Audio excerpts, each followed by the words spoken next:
Hello there everyone, this is Iron Mark III coming at you today with a slightly rare video. This is purely a design upload submitted to the workshop for you guys to have a look at. You can find the links for it in the description below if you're interested. This is a small craft I've taken to calling the Wraith. It's an airship, it's fast, it's small, it's manoeuvrable, and it's got a few little tricks to it. So I actually had to disable part of its systems before starting this recording just so you could actually get a good look at it. So yeah, that's partly why I've called it the Wraith. And I'll show you that in a little bit once it's actually started up and going around. For now, just an exterior view we'll have to do. It's got this nice swept back appearance, which I kind of worked hard on to try and make sure it all fitted.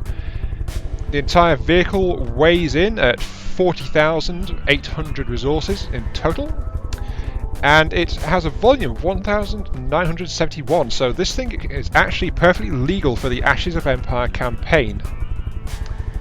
So yes, this thing can actually spawn in the land campaign, and it's powerful enough to be somewhat useful in that. Though I must admit this thing actually has no resistance to laser attacks of any kind, so that is something to watch out for.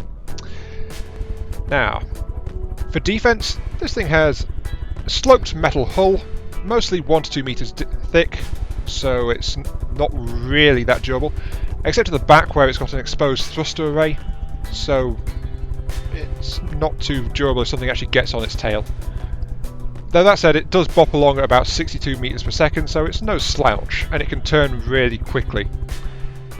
It also has an added missile defense system right at the back here, which is 3 staggered fired flares kicked straight out the back, and each flare burns for 8 seconds, so it's a little something to try and deal with incoming heat-seeking weapons.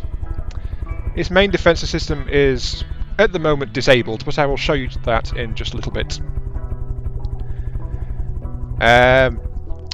For offense, it has as a backup weapon a rack of 4 self-guiding missiles which kick out the top.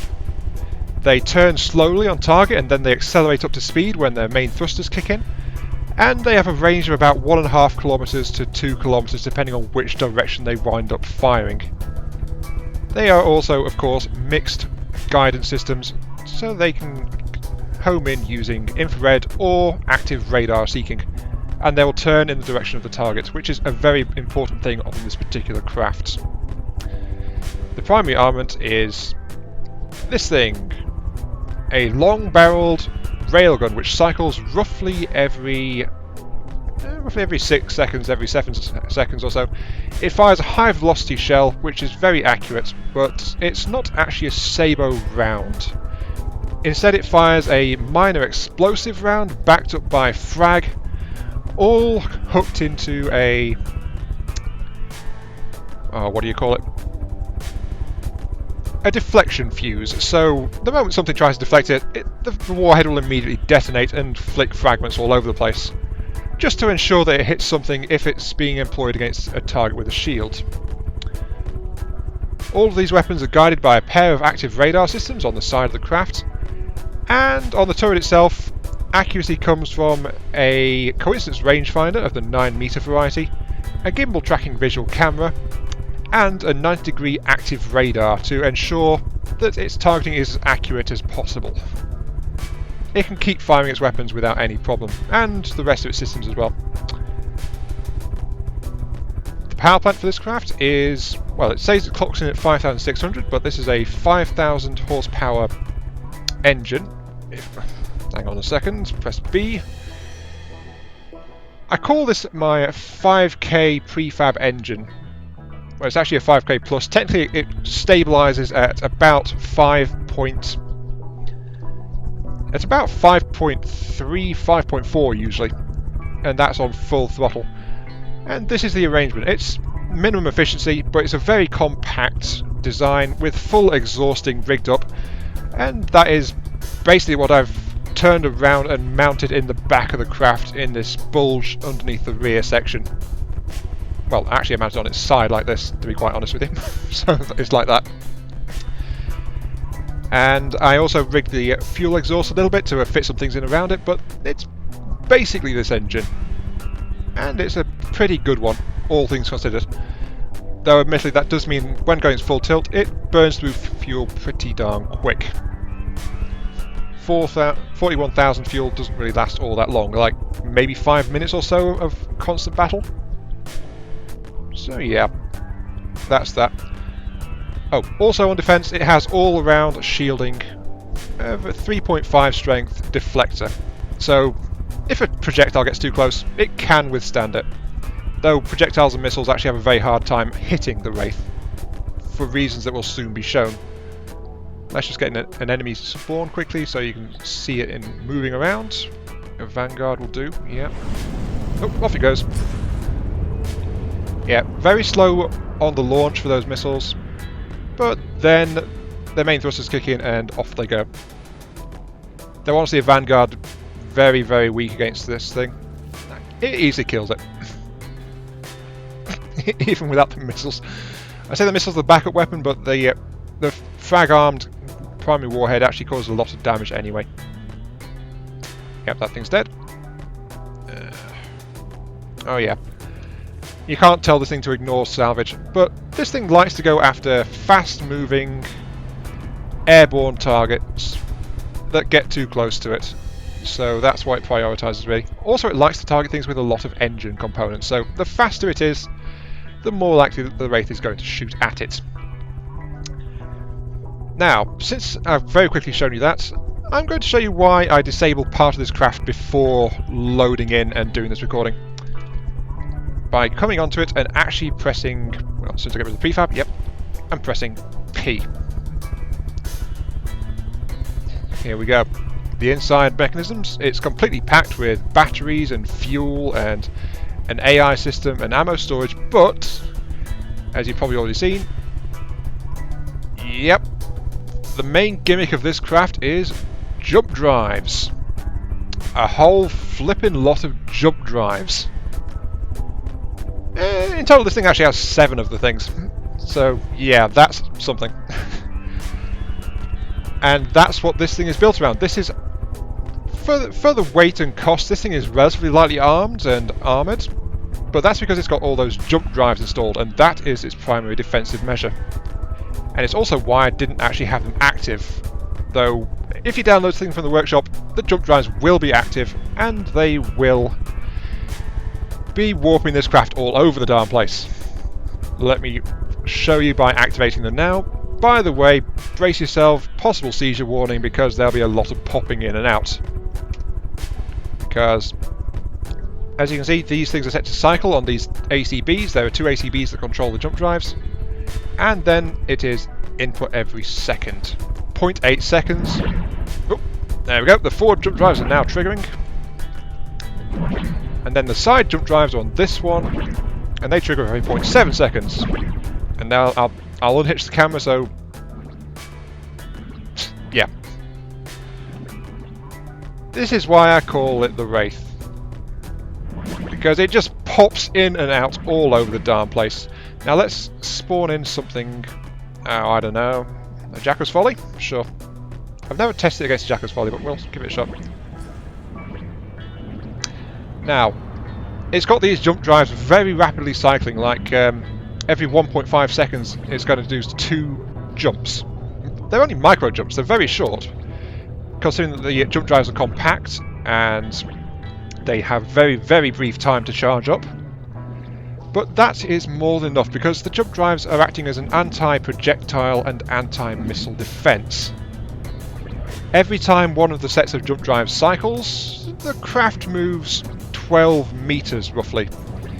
And it does that either forward or to the side, and because they're staggered, it's cycling very rapidly between the two. So yeah, it bops in and out of reality at a whim, and any straight projectile or unguided projectile is, odds are, not going to hit it because it's how fast it cycles. So yeah, that is the Wraith.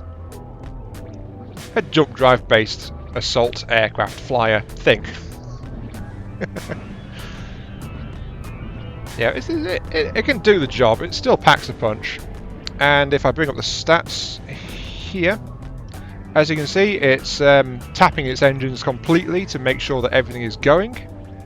It has got an RTG system installed, so it can cycle on just the electric engines, but it's maintaining its ammo, maintaining its energy, maintaining its shields, it's maintaining absolutely everything. So yeah, this craft is supposed to be elusive and hard to actually knock out, unless it runs into a laser, in which case this thing will get torn out of the sky, but you know, nothing's perfect. It's also not doing very well against the Jackal's Folly, but as you can see, I'm racking up tens of thousands of damage against it, so it's not like I'm not doing anything. I have all the box, and yep, look at this. There's massive gaping holes in the side where the frag shells are just tearing straight through the hole. So it doesn't deliver a knockout punch straight away, but the Wraith does do serious damage over time, and it maintains that damage rate as well. As well as being very hard to hit and just popping around and causing seizures. So, yes, that's it. Okay, let's go ahead and destroy enemy vehicles and get back in and disable, because I wanted to have this thing able to cancel its ACBs controlling how often it jumps in and out, but I can't. The ACB can't do that. It can't control another ACB. So yes. And also, the rapid cycling of these things makes this thing a nightmare to work on if you don't disable its jump drives first. So that is a fair warning situation. You have been warned. Don't try to look at or modify this thing without hunting out and disabling the jump drives first, because this thing will drive you spare. That's also...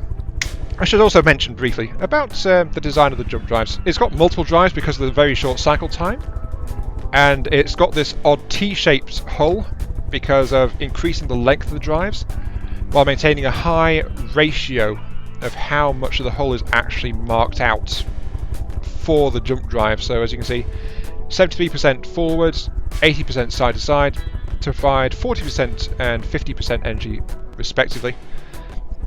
And then multiple drives which are tied to a single ACB to increase the range that comes out of each one of them. The forward drives are less efficient, so they only grant something like 3 to 4 meters each. So they add up to just over 12 whenever they all cycle. While the side ones being more efficient, there are only 3 of them, and they give about 4 to 5 meters each every time they cycle. So that's how this craft just moves around.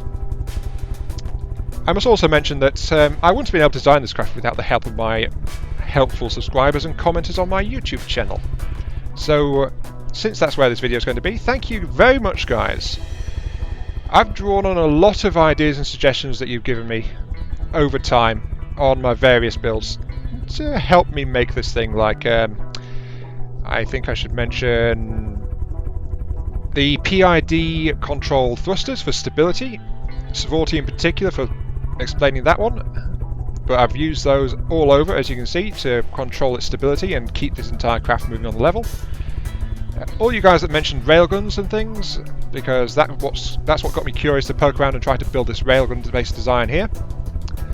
Owner, because you gave me the idea to use some armor sheathing over the top of these missiles, because the ejectors can actually kick a missile out straight through it if it's 1 meter thick. Though I admit I've left them partly exposed because I think it just looks better, and I want to have actual ports for the missiles instead of just having like a blank metal sheet. And all the little things like that. So yeah, a whole bunch of tricks and tips that you guys have taught me over time have gone into this craft. Though the jump drives is something that I've worked in off my own bonnet because I've never actually built with those things before. This is my first jump drive based design. But anyway, that's enough waffling on about this particular craft and its vices and virtues and things. It's fairly powerful, it can move around, it can cause some damage. Its main weakness is if it goes up against lasers, though you could probably just change the control ACB to set the defences to laser absorbent rather than reflection. because it has enough battery power and the shields are at appropriate strength to actually have them running as laser defences. Sadly, because of how fast the craft moves, smoke screens do not work. It just can't really use them. And the other main weakness is, of course, fuel consumption. In a prolonged fight, it can run through its fuel at an unfortunate rate, but it has enough to stay fighting for quite a while. But anyway, that is a look at my little craft, which I call the Wraith. Available now on the Steam Workshop. Again, links below if anyone's interested and wants to take a look at it. This has been Iron Mark III. Thank you very much for watching, and I'll catch you guys some other time. Yeah, I'll see you later.